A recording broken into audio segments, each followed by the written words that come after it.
Alors, dans cette vidéo, on va parler de dysbiose intestinale et de quels sont les deux compléments incontournables, à mon avis, qu'il faut prendre quand on a une dysbiose intestinale.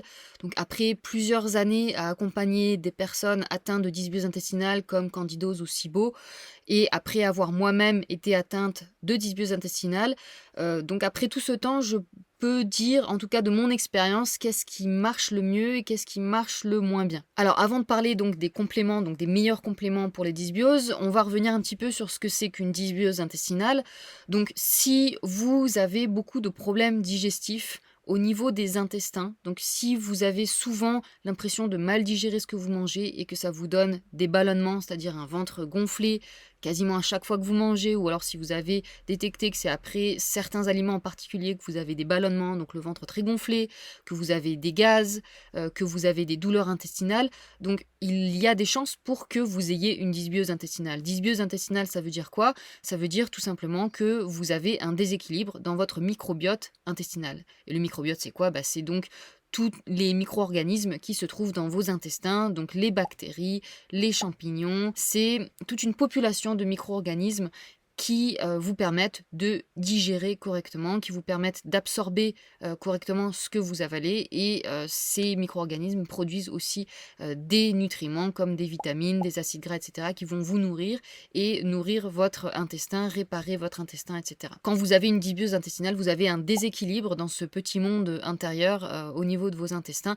et donc vous allez ressentir, entre autres symptômes, des symptômes digestifs. Évidemment, les symptômes digestifs, c'est les premiers symptômes qu'on va remarquer, mais vous pouvez avoir aussi d'autres symptômes liés à la malabsorption. Vous pouvez avoir des anémies, des carences en diverses vitamines et minéraux causées par cette dysbiose intestinale. Donc pour se débarrasser de cette dysbiose intestinale, ou en tout cas pour rééquilibrer votre intestin, pour ne plus avoir ces soucis de digestion que j'évoquais, donc ballonnement, gaz, douleur intestinale principalement, il peut y avoir diarrhée, constipation qui en font partie bien sûr. Donc pour régler ces problèmes-là, il va falloir jouer sur plusieurs tableaux, sur l'alimentation bien évidemment, et sur la prise de compléments alimentaires qui vont faire un bon petit ménage dans vos intestins.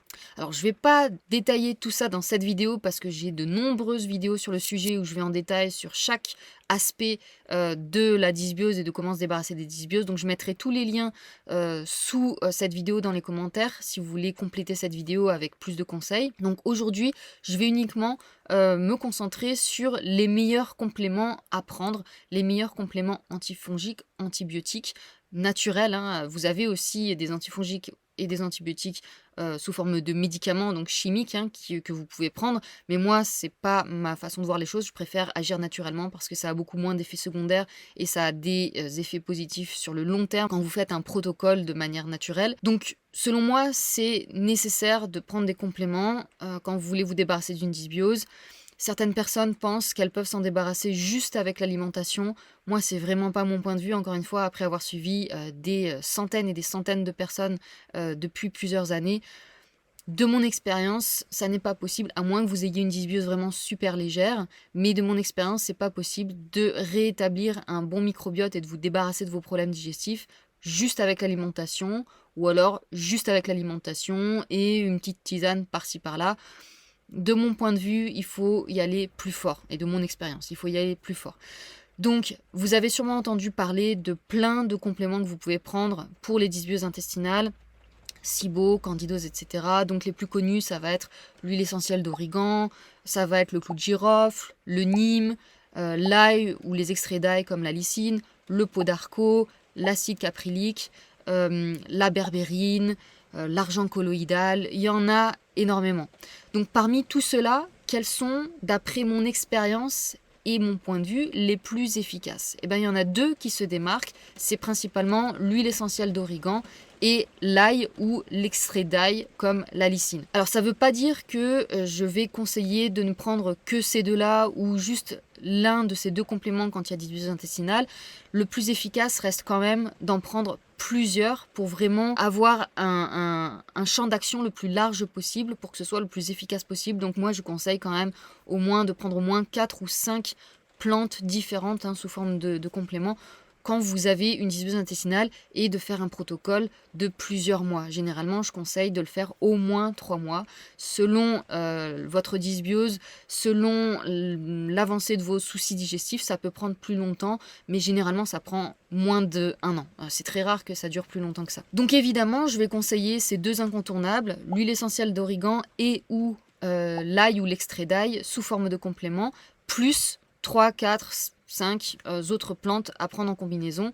Et on va aussi rajouter ces plantes-là ou encore d'autres plantes selon vos autres soucis de santé. Parce qu'il peut y avoir dysbiose intestinale combinée à une mauvaise digestion au niveau de l'estomac ou alors au niveau du foie ou alors au niveau du pancréas. Donc on va évidemment cibler de manière plus globale, pas seulement vos intestins quand on fait un protocole pour la dysbiose. Et sous quelle forme je vais conseiller de prendre ces compléments, donc en particulier l'origan et ou l'ail, ça va être sous forme de comprimés à libération prolongée et non pas sous forme de gouttes liquides ou de gélules qui va libérer les principes actifs dans l'estomac et ça va tout de suite rentrer dans la circulation sanguine. Quand vous faites ça, ça rentre tout de suite dans la circulation sanguine, donc ça a un effet général.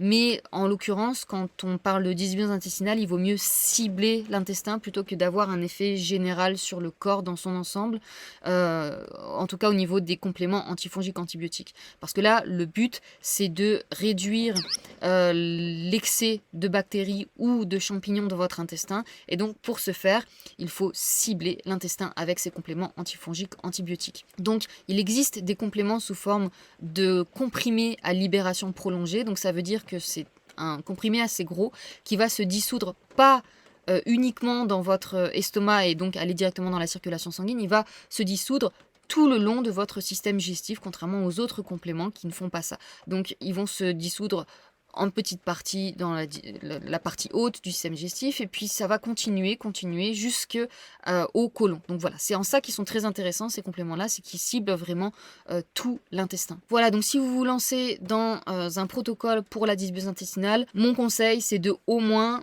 prendre un de ces 2 compléments, huile essentielle d'origan et ou ail sous forme de comprimé à libération prolongée, en plus du reste. Voilà, si vous voulez encore une fois plus de détails et plus d'infos sur les autres choses à mettre en place quand vous faites un protocole pour votre dysbiose intestinale, je mets tous les liens de mes vidéos que vous devriez regarder donc sur ce sujet sous cette vidéo. Et puis si vous voulez un accompagnement plus personnalisé, je propose des consultations, donc je mettrai les liens aussi sous cette vidéo. Voilà, je vous dis à bientôt dans la prochaine vidéo. Salut!